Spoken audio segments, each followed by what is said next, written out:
جمعے کے بارے میں جو احادیث مبارکہ میں جو اعلیٰ درجے کی اسناد کے ساتھ بھی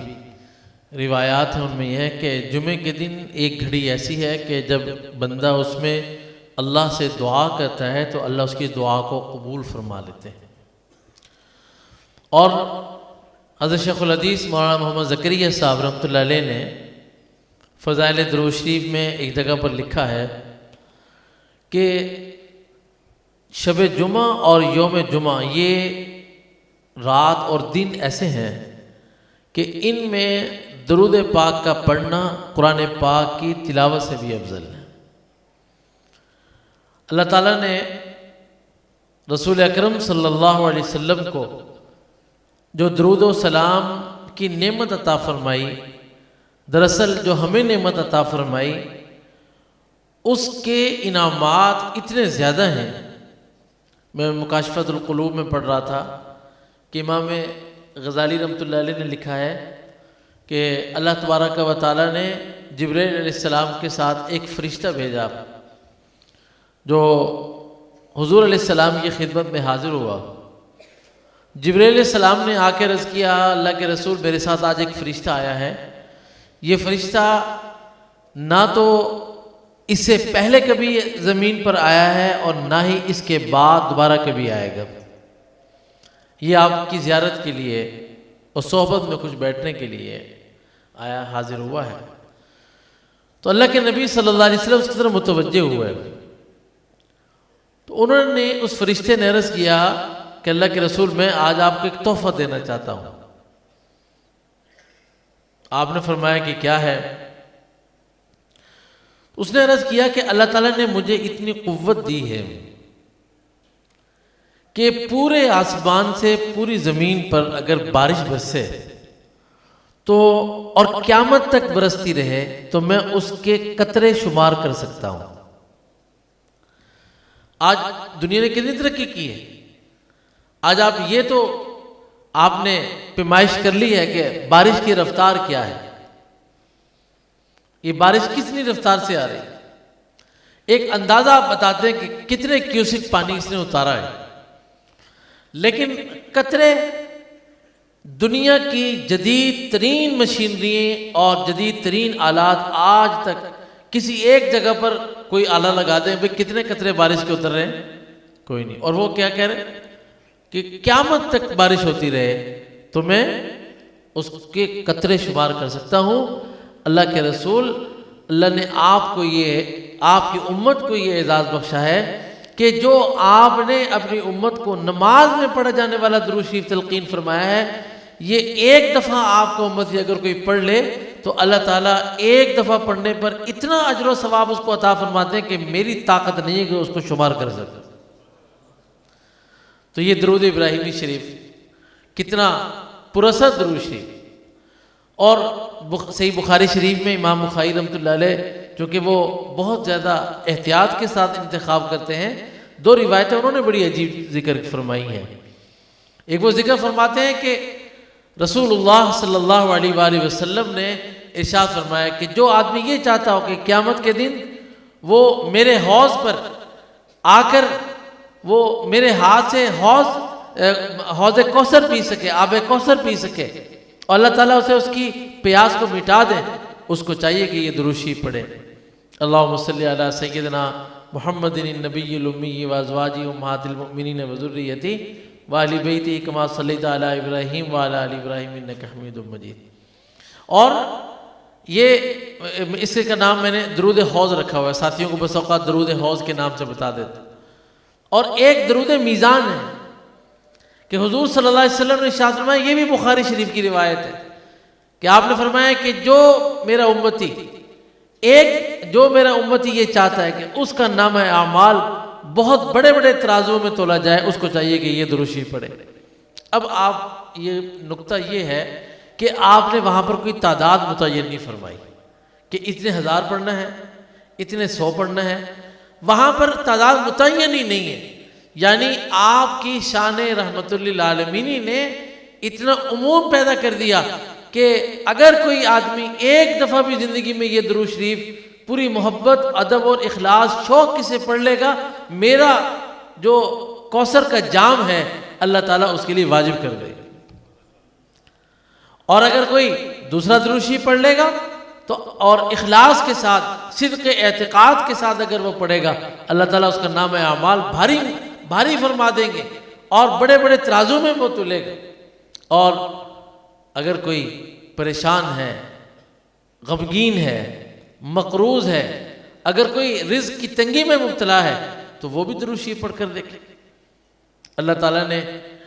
میں آج عرض یہ کر رہا تھا، مجھے جب کہا گیا کہ آپ نے کچھ بات کرنی ہے تو میں نے بات یہ عرض کرنی تھی کہ ہماری اس وقت میں، چونکہ یہ مذاکرہ ہے، بیان تو استاد جی نے کیا، میں تو آپ کے برابر کا آدمی بلکہ آپ سے چھوٹا ہوں، ایک مذاکرے کی صورت میں اس لیے عرض کر رہا ہوں کہ اللہ تعالیٰ اس بات کو کرنے سے مجھے بھی اس کی توفیق عطا فرما دے۔ آج کے اس دور میں ہماری توجہ وہ دو چیزوں کی طرف نہیں ہے، ایک ہم دعا نہیں کرتے، دوسرا ہم استغفار نہیں کرتے۔